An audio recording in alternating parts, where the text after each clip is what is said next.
Take my word for it, Veikko. You could do much worse than have me for a sweetheart. Even if I'm only a mouse, I can love you and be true to you. She was a dear, dainty little mouse, and as she sat looking up at Veikko with her little paws under her chin and her bright little eyes sparkling, Veikko liked her more and more.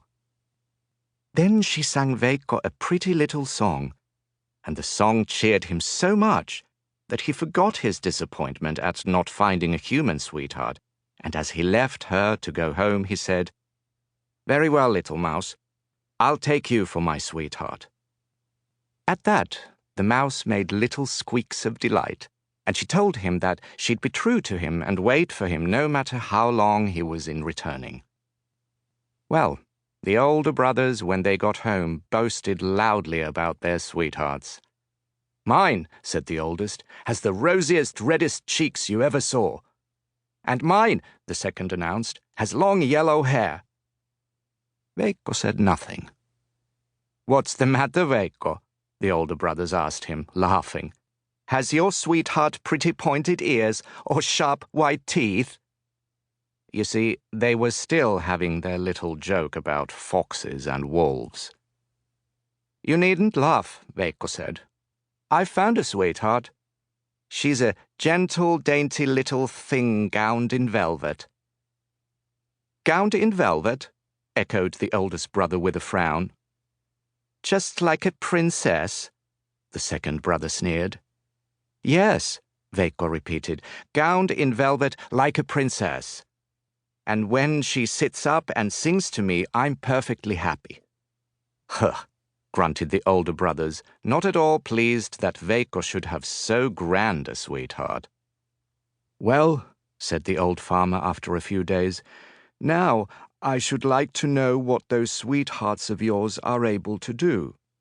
Have them each bake me a loaf of bread, so that I can see whether they're good housewives." "Mine will be able to bake bread, I'm sure of that," the oldest brother declared boastfully. "So will mine," chorused the second brother. Veikko was silent. "What about the princess?" they said with a laugh.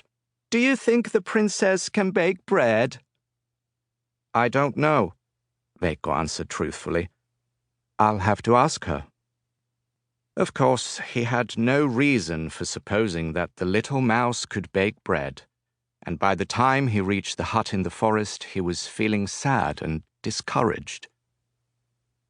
When he pushed open the door, he found the little mouse as before seated on the table, daintily combing her whiskers.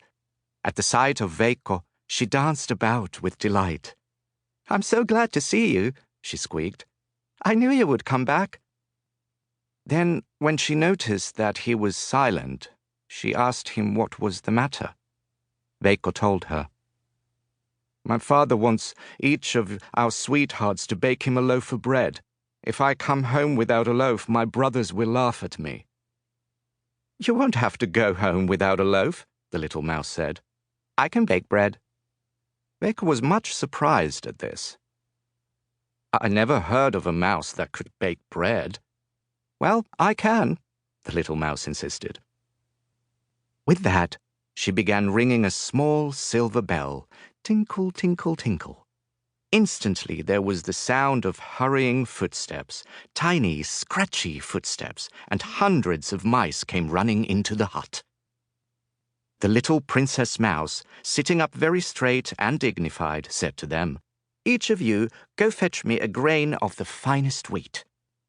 All the mice scampered quickly away and soon returned one by one, each carrying a grain of the finest wheat. After that, it was no trick at all for the Princess Mouse to bake a beautiful loaf of wheaten bread.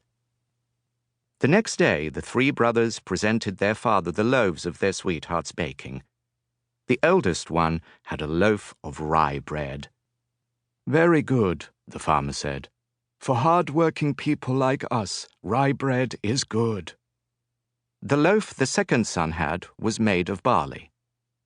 "Barley bread is also good," the farmer said.